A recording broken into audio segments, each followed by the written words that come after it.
The need for these child organs is more pressing than ever, and many families are struggling to find hope in an often hopeless situation. But one family is showing that there is a light at the end of this strenuous tunnel. Are you an average 15-year-old? No. But I'm proud to say that. On the outside, Dakota Sam seems like every other boy his age. He likes riding his four-wheeler, playing video games, and spending time with his girlfriend. But just beneath the surface, of his skin to be exact, is a much different story. That I wouldn't have got the liver transplant, that I would have died when I was before my 5th birthday, then I wouldn't be here today.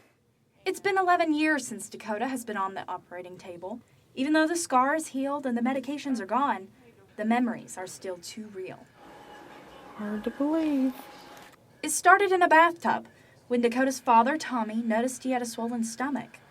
When they visited the doctor the next day, the family discovered that his liver was enlarged. As the problems worsened, Peggy Sams watched nearly 8 months go by as they waited on a diagnosis for Dakota. And when the parents were faced with their son's disease, they were in shock.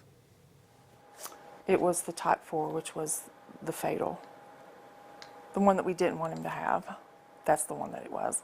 Dakota had been diagnosed with glycogen storage disease type 4. At that time, only 39 cases had been documented. Less than 10 had survived. Within 2 months, Dakota was placed on the child organ transplant list.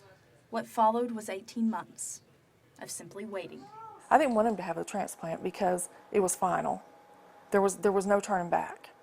And as long as I had him, I had him. There was a time there where, I had reached the bottom where I thought, there's no hope. The wait was hard. Dakota was slowly fading with no sign of that phone call in sight. With time running out, the family decided to try an alternative, living organ donation. But on the night before Tommy would begin the testing process, the phone rang. Everything just fell into place. I mean, there's just no way that, God couldn't have been involved in that. And it just overwhelmed me. It just overwhelmed me because I was just, watching a miracle happen. The next morning, Dakota was in the operating room. With several twists and turns post-surgery, Dakota made it through and has lived a normal life ever since. But the problem is still present and more pressing than ever. Just in the last 11 years, it grows by leaps and bounds because that's where the research is at. Since their son's encounter, Peggy and Tommy Sams have worked in tandem with different organizations to stir conversation about the issue of child organ donation.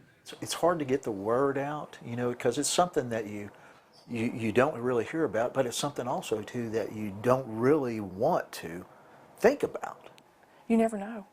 You never know when it might be your child that needs it. Both parents believe that awareness is the key to better understanding and spreading the word about the often neglected issue. Despite having lived a relatively normal life, Dakota says his story can show that it does make a difference in the lives of those lucky enough to receive the ultimate gift. I've got the scar to remind me about it, but I just ignore it. Because what's the point in it saving my life if I can't live a normal life? The Sams believe that it is only through education and sharing their personal experiences that the issue will garner the attention it deserves. Reporting for UT Today, I'm Maggie Solomon.